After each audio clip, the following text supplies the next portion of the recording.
Welcome to True Drew Podcast, your source for all things Nancy Drew. I'm your host, Avery, and on this podcast, we'll discuss everything from the Nancy Drew books, to computer games, to movie adaptations, and TV shows. Nothing is off the table.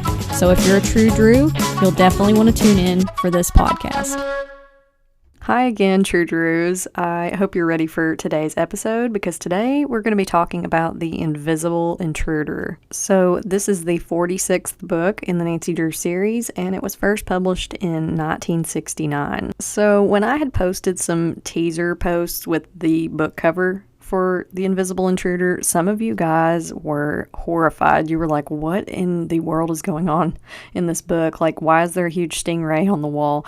And I'm not going to lie, this is one of the weirder book covers I've seen. So I tried to find a couple other editions of this cover, and honestly, they're not much better. They're very weird also. They're UK editions, but let's go ahead and discuss. Also, if you ever want to see these book covers that we're discussing on the podcast, I always post them on my Instagram, True Drew Podcast, on Wednesdays. So first up, in the first edition of this cover, we have the nightmare of all nightmares. We have this huge stingray that's just on this fireplace mantle. It looks so weird. And there's a couple skulls up there. And then we have Nancy and Ned in the bottom right-hand corner. And actually, this is the first time Ned has shown up on any of the Nancy Drew book covers. It's kind of a shame that it's this one. Him and Nancy are looking pretty cute, though, because Ned has like what looks like a plaid or a brown blazer on, and he's wearing a tie, which is weird because they're supposed to be on vacation. I'm like, okay, Ned Nickerson, you're just gonna rock the business casual on vacation, whatevs. But Nancy is wearing a blue high-necked blouse, and she's got the really pretty strawberry blonde hair, and her blue eyes just like pop on this cover. So the second cover, wow, where to even start here? It looks like somebody had a lot of fun with Adobe Photoshop, and it's like a light purple background, and Nancy is in the center of this book cover, and she's wearing a purple shirt, but she has like the mullet of all mullets. Her hair is like really big in this cover, and she kind of looks like Dustin from Stranger Things, which, don't get me wrong, I love Dustin and I love Stranger Things, but never thought I'd see this look on Nancy Drew. And there's some skulls in the background, and it looks like they've just been copied and pasted a million times. And then a stingray that looks like it's coming out of a horse's butt. So it's weird. And then the third and final edition of this cover shows Nancy with this long strawberry blonde hair. She kind of looks like Bridget Bardot, but her fingers are so unnaturally long. They look like a witch's fingers. I don't know. But there's a woman in the background. It's the ghost, quote unquote, and one of the mysteries we're solving in this book. And they're outside of a cabin, and I mean, it's honestly a pretty generic looking cover. Like, this could almost be The Mystery at Lilac Inn or any of the other books where we've seen a ghostly apparition. But I did come up with a couple funny cover spoofs for the original cover, and the first one is The Mystery of the Deadly Water Pancake. So I had gone on Google and I was looking up like, you know, different terms for stingrays, because sometimes I like to like rhyme stuff or come up with funny puns for these book covers, and I just came up on this whole Reddit subreddit that was like, you know, stingrays are basically water pancakes of the ocean, and I was like, you know what, you're right, but now I can't think of it in any other way. I'm like, they really are water pancakes. Super dangerous ones at times, because like I actually had an encounter with stingrays one time at the beach where I was on one of those like Dollar Tree floats, the ones that are more like sink than float. There's more water on top than there is air in the float. And I had a whole group of stingrays, which, what is a group of stingrays called? Oh, cool. So a group of stingrays is actually called a fever. I was like, I'm pretty sure a group of jellyfish is called a smack. But anyway, there was a whole fever of stingrays underneath me, and I panicked because I was like, they could get up here on the float and sting me or pop the float. I don't know. I was traumatized by that. So you can best believe, like, when I finally got to the sandy beach, I was like, oh my gosh, I'm never leaving land again. And the second funny cover spoof that I came up with is The Case of the Mantle Ray. Get it? Because it's a stingray and it's on a fireplace mantle. I don't know. I thought it was clever. So I gave these book covers a rating of 2 magnifying glasses. It's not my favorite cover. It's actually a really weird cover. I do like that Nancy and Ned are on it together, but that's about it. So here are some of the characters that we have in The Invisible Intruder. We actually have Helen and Jim Archer. So Helen comes back. Helen Corning Archer is in this book with her husband. There is Bab and Dawn Hackett, Rita and Rod Rodriguez, what a name, Anne and Bill Blanchard, and these are all a bunch of couples that they're going with Nancy to solve these mysteries, and there's multiple mysteries. There's Mr. Leffair, I believe, or Leffert, I don't know how you say that name. He's the owner of this lodge. Wilbur and Beatrice Prizer. Miss Adelaide, who is another hotel owner that they encounter. Madame Tarantella, who is a medium. Miss Hodge, who owns the Red Barn, and Mr. Hesse, who owns the inn. So basically in this mystery, Nancy and her group of friends are going around and solving multiple mysteries that are plaguing these different hotel owners. It's really bizarre, but we'll just go ahead and jump right into the synopsis. Helen and Jim Archer invite Nancy to solve not 1, not 2, but 5 mysteries involving ghostly apparitions. A haunted canoe, a phantom horse, ominous thunder in a seance, a gaggle of ghostly prisoners, and an invisible intruder. There are boat mishaps, creepy seance sessions, ghostly apparitions, explosions, lots of seashells, and more. The gang of ghost hunters find out all the cases are connected and crack them all. And the newspaper headline synopsis that I came up with is Who You Gonna Call? The Ghost Hunters. Drew and gang solve 5 supposed hauntings. Because throughout the entire book, Nancy and the other people in her group keep referring to themselves as the ghost hunters, and I can't help but think about those shows on TV where the people are just like going around with the EMF readers and stuff, and I was just like, they're the Ghostbusters. So now we'll go ahead and jump into some of the direct quotes and notes that I took down for The Invisible Intruder. So we finally hear again from Helen Corning Archer. We haven't seen her for quite a while, but her and her husband have found a haunted house for Nancy to investigate, and actually several haunted properties. So Nancy calls Helen and tells her her invitation is cool. And I thought this was funny because, you know, this is the first time I've heard Nancy use slang that I would actually use, because I say things are cool all the time. So I guess 1969, that's about when that kind of came into usage. The next note that I took down is Hannah is actually out of town visiting relatives, and I was so excited about this because she finally got that vacation that I kept saying she needed. The next thing that happens is Nancy gets a call from a man saying, "Nancy Drew, I am warning you, beware of the dead, forget the ghost hunt." The villains do this a lot. They try to intimidate and threaten Nancy over the phone, and props to them, but it never works. We also get some more of Nancy's feelings for Ned, because a lot of times we're just picking up on context clues in the books, but the book says Nancy felt that this tall, good-looking boy was just about everything a girl could wish for. He was wonderful company, lots of fun, yet serious and practical whenever the young detective enlisted his aid on a case. I don't know, that's a pretty glowing recommendation. It's also summertime, according to this book. I like to pay attention to these little clues throughout the books, because sometimes, you know, the fact that Nancy never ages in these books, you're kind of led to believe, like, well, when are these mysteries happening? So sometimes we get hints on the season, whether it's winter, spring, fall, whatever, but it is summertime in this book. And I mentioned this in the synopsis, but there are 5 hauntings/mysteries within this one book, and the first is a haunted canoe. I said that's just great, you know, like we need a haunted boat. Another is a medium seance where people hear thunder inside. Okay. A phantom horse and rider sounds a little bit familiar, like Secret of Shadow Ranch.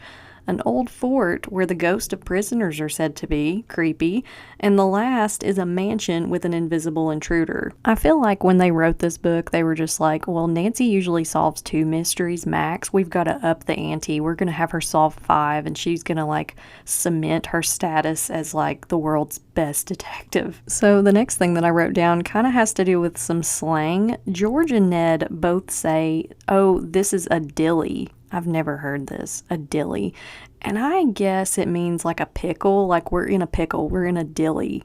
It just sounds kind of British, but I had never heard that before. So when they get to the location of their first mystery, they do see the haunted canoe, but it gets away. which that seems to happen, because we can't catch it the first time we see it. We have to see it in the distance, and then we'll get closer to it eventually. Now, this next scene is really weird, but everyone is eating dinner at this restaurant when there's this huge gust of wind that blows papers around and upsets the fireplace, and all the diner guests inside are like, their hair's blowing around. And Nancy chases this man off, but he drops this large bellows. And I'm just like, you mean to tell me that this huge fireplace bellows, the things that look like look like an accordion, but they have the end where all the air comes out? You mean to tell me that thing was that powerful that it just blew everything around in this restaurant like it's in a cyclone? I find that hard to believe. This just seemed like something straight out of Scooby-Doo. So the next note that I have down is Rita and Rod. They are one of the couples that came along with Nancy to help her solve this mystery. Rita believes in ghosts and Rod does not. And they butt heads a lot in this book. It's really weird. Rita will be talking about, I believe there's ghosts out here among us, and Rod is like, no, there's not, and they have these arguments, and it's super awkward. It's like when you're on a trip and there's another couple and they're just fighting about something, and you're like, can you guys just maybe, I don't know, get along just for this trip? So it's later when everybody's gotten back from the restaurant and they all go to bed. Nancy overhears someone outside her window saying, "Ghosts own Savani Lake. Go away while there is time." And then Nancy sees this ghostly figure going towards the woods, and about that time, Bess screams when she sees it out the window. Naturally, though, Nancy isn't scared of it, and she just runs towards the thing, but she finds a pile of white chiffon and an uninflated balloon. So Nancy speculates that this balloon that looks like a woman is what was floating past the window, and someone had put a dress on it. I don't know, but they blow the balloon up and test this theory, and it does look like a person. And my mind was already like, okay, this is weird. And so then Bert clasps this balloon that looks like a woman and looks at George and says, "My new doll, how about a date tomorrow night?" And I was like, excuse me, what else are we supposed to think that this is? They do not sell balloons like this at Party City. It sounds a lot like a sex doll, and it's just so weird that Bert says this, and I'm just like, this is a kid's book. This is so bizarre. But the balloon has a name on it. It says J.B. Newton on it, so Nancy's like, okay, I'll file that away, and we'll look into this. It's a lead. So after Nancy does a little bit of digging regarding this human balloon, she finds out that there's a couple named the Prizers who bought the balloon, and they've been asking real estate agents about some of the properties that are experiencing hauntings, and the people are like, we're not selling. We're happy here. This is our business. This is where we live. And the Prizers apparently said, we'll see about that. So the Prizers bought the balloon. The balloon showed up and was quote unquote haunting one of the properties. I think it's safe to say they're the ones behind some of the hauntings. The next note that I have down is everyone goes to visit Mr. Prizer's father, who is Mr. Prizer Sr., and he is a guy who collects seashells. There's a lot about seashells in this book, and they talk about them in very specific terms. And I know stuff like that is valuable. There's really valuable rocks. And, if you think about it, diamonds, and jewels, they're basically from the earth. But I don't know. I don't see paying several $1,000s for a seashell. But anyway, this guy's super eccentric. He collects seashells. Just remember that because it'll come back into play a little bit later. So this next note is hilarious, but Rita claims to have ESP, and she says, "In the very near future, I see an accident in a boat to a young couple." And I was just like, I could have told you that. After reading all these books, I expect it. Whenever there's a canoe or mentioning of a body of water, I'm like, somebody's going to fall into it. A boat's going to sink. Rita saying she has ESP, I'm like, anybody could have told you that. So, of course, what happens? But Nancy and Ned's canoe flips while they're chasing the haunted canoe that's piloting itself. And Nancy sees what looks like an octopus dragging Ned away. This was so weird. But she saves him and takes him to shore. And while she does first aid, Ned keeps muttering, "Get the octopus." Forget that we're in a landlocked body of water. This is impossible for an octopus to be in there.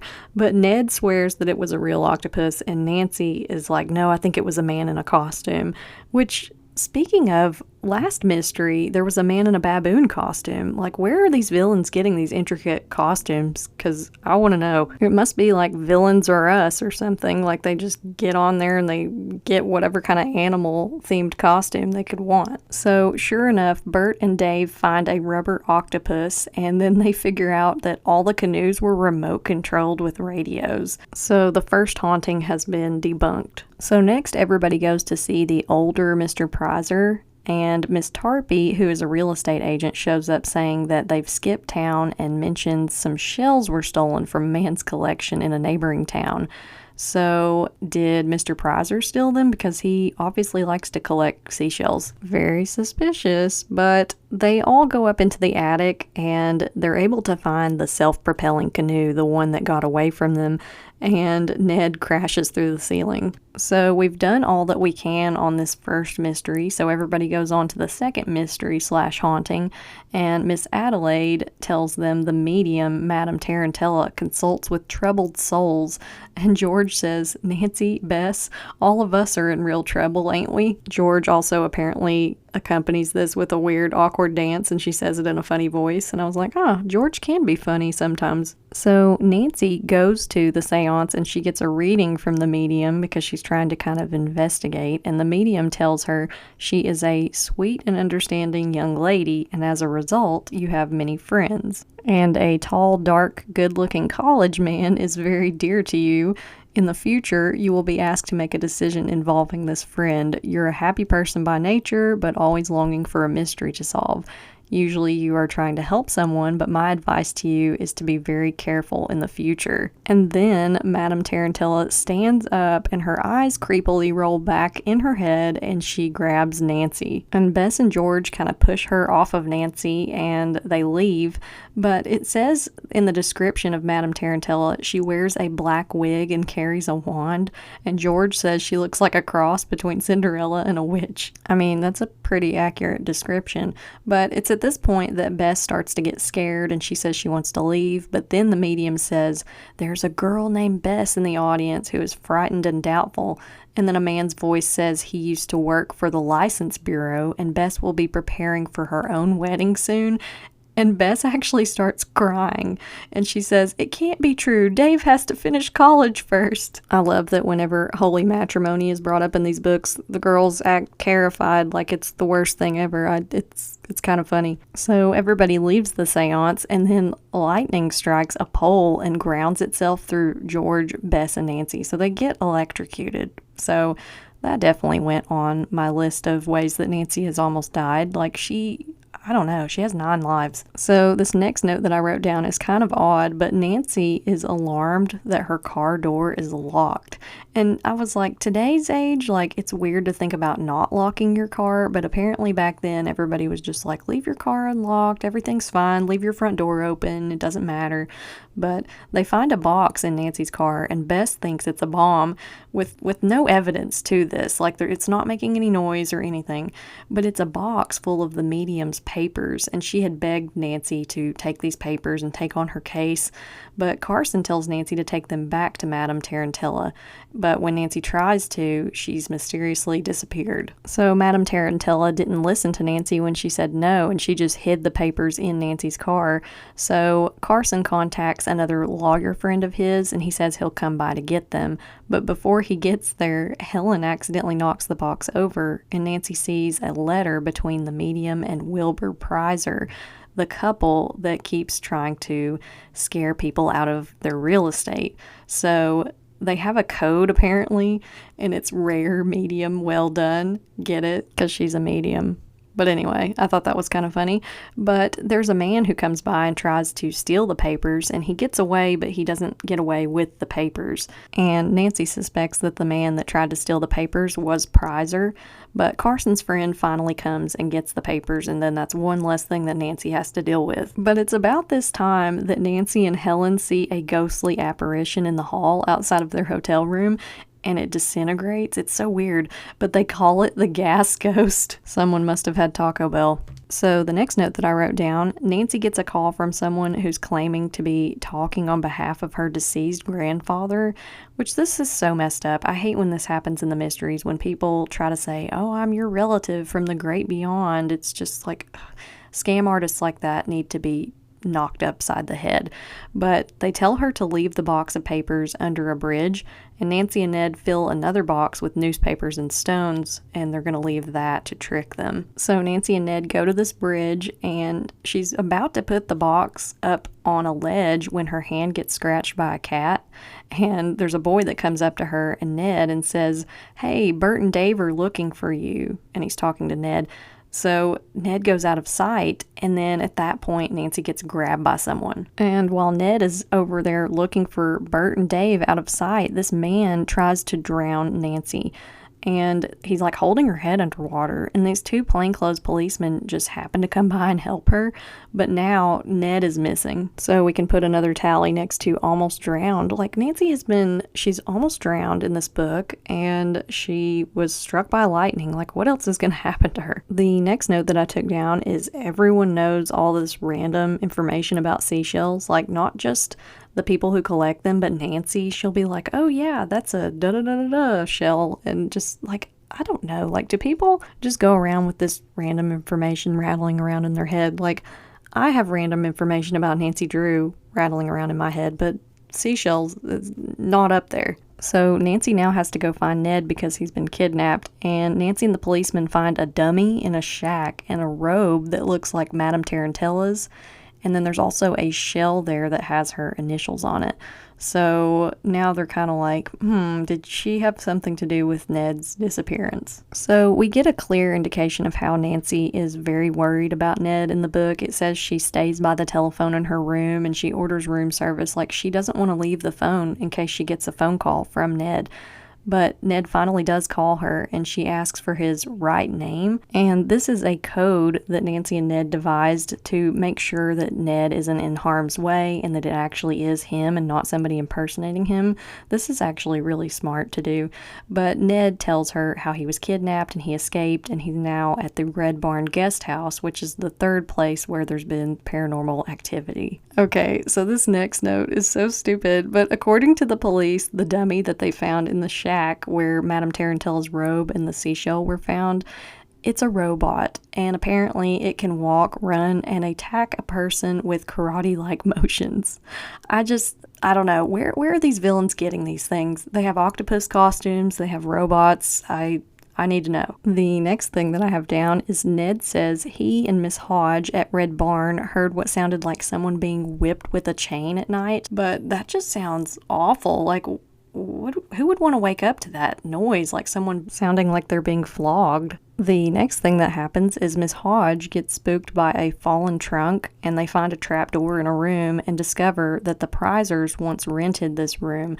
So they were using this secret passageway to get around and to scare people who were staying at the hotel. And then George falls in a hole and they find another shell. So we keep finding seashells everywhere. So the Prizers' names are all over these hauntings. There's really not much mystery to this mystery, if you know what I mean. Like, we know who did it. We know who did it from like page 20, page 30. It's not that far in. We are just trying to figure out how they're pulling off these hauntings. So we get another deep and introspective moment from Nancy, which I thought was funny because in the last mystery, the Spider Sapphire mystery, Nancy at one point ponders like, who's more cruel, men or animals? And so in this book, she has this deep thought. She goes to church, and when they get to the 10 Commandments, and thou shalt not steal comes up, she thinks of the Prizers. I mean, they are stealing people's seashells and trying to scare these people off of their own property, so it does fit. But it's interesting how they're trying to give Nancy more thoughts. The next thing that happens in the book is there's a boy named Steve Rover who goes to the hole looking for the shell for Prizer, because Prizer realized that he dropped it and George is the one that found it. And they try to ask him who put him up to this, like, who sent you here to get this shell?